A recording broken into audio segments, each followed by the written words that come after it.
May kakaibang amoy ba o paulit-ulit na discharge na bumabalik kahit gumagamit ka ng mamahaling feminine wash? Paano kung ang ilan sa mga halamang matagal nang ginagamit ng ating mga ninuno ay maaring makatulong sa pangangalaga ng kalinisan ng panlabas na bahagi ng ari?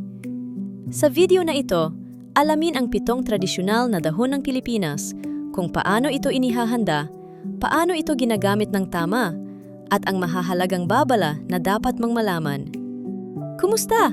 Welcome back sa The Healing Herb 101. Sa panahon ngayon, maraming kababaihan ang gumagamit ng iba't ibang feminine wash upang mawala ang mabahong amoy at discharge. Ngunit kung minsan, ang sobrang paggamit ng matatapang at mababangong produkto ay maaaring makairita sa sensitibong balat at makaapekto sa natural na balanse ng panlabas na bahagi ng ari. Matagal ng bahagi ng kulturang Pilipino ang paggamit ng mga halamang gamot bilang panlinis at pangangalaga sa katawan. Gayunpaman, tandaan na ang abnormal o mabahong discharge ay maaaring senyales ng impeksyon at nangangailangan ng tamang pagsusuri at paggamot ng doktor. Ngayon, simulan na natin ang ating countdown. Number 7. Dahon ng bayabas. Isa sa pinakasikat na halamang gamot sa Pilipinas ay ang dahon ng bayabas. Tradisyonal itong ginagamit bilang panlinis dahil naglalaman ito ng natural compounds na may antimicrobial properties. Hugasan ng 10 hanggang 15 sariwang dahon. Pakuluan sa 1 litro ng malinis na tubig sa loob ng 10 hanggang 15 minuto. Hayaang lumamig hanggang maging maligamgam. Salain bago gamitin. Banlawan lamang ang panlabas na bahagi ng ari pagkatapos maligo. Huwag itong ipasok sa loob ng puwerta dahil maaring maapektuhan ang natural na bakterya na tumutulong sa pagpapanatiling malusog ng ari. Number 6. Acapulco. Kilala ang Acapulco sa tradisyonal na paggamit nito para sa ilang fungal skin infections. Pakuluan ang ilang malinis na dahon sa 1 litro ng tubig sa loob ng 10 hanggang 15 minuto. Palamigin at salain. Kung gagamitin bilang bahagi ng tradisyonal na pangangalaga, gamitin lamang sa panglabas na balat. Gayunpaman, wala pang sapat na siyentipikong ebidensya na epektibo ito sa paggamot ng vaginal discharge o impeksyon sa ari. Numero 5. Lagundi. Kilala ang lagundi bilang halamang ginagamit para sa ubo at hika at may mga antioxidant compounds. Pakuluan ang 8 hanggang 10 dahon sa 1 litro ng tubig sa loob ng humigit kumulang 10 minuto. Palamigin at salain. Wala pang sapat na ebidensya na ang lagundi ay nakatutulong sa feminine odor o discharge. Hindi ito dapat gamitin bilang kapalit ng tamang paggamot. Number 4. Sanggubat. Isa rin itong kilalang halamang gamot sa Pilipinas.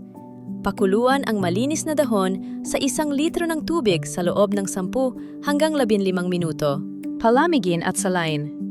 Kung gagamitin man, gamitin lamang sa panlabas na bahagi ng katawan. Hindi ito kinikilalang standard na paggamot para sa vaginal infections. Number 3. Sambong.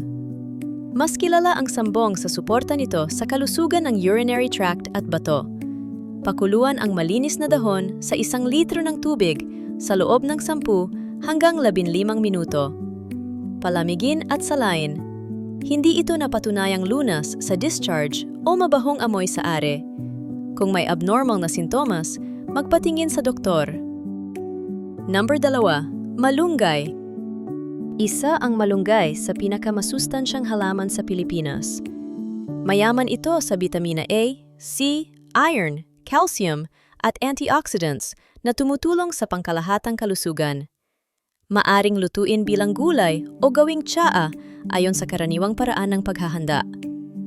Ang pagkain ng masustansyang pagkain tulad ng malunggay ay maaaring makatulong sa pangkalahatang kalusugan, ngunit wala pang sapat na ebidensya na ito ay direktang nakagagamot ng abnormal vaginal discharge.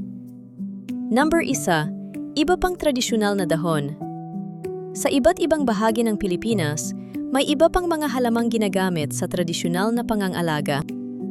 Ngunit tandaan, hindi lahat ng halamang gamot ay ligtas gamitin sa sensitibong bahagi ng katawan.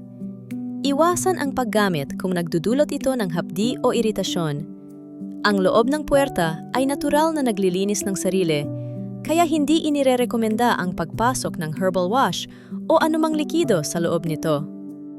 Mahalagang paalala: kung mayroon kang mabahong discharge na hindi nawawala, kulay berde, dilaw o kulay abo na discharge, matinding pangangate, pananakit ng puson, lagnat, hindi pangkaraniwang pagdurugo, huwag umasa lamang sa halamang gamot.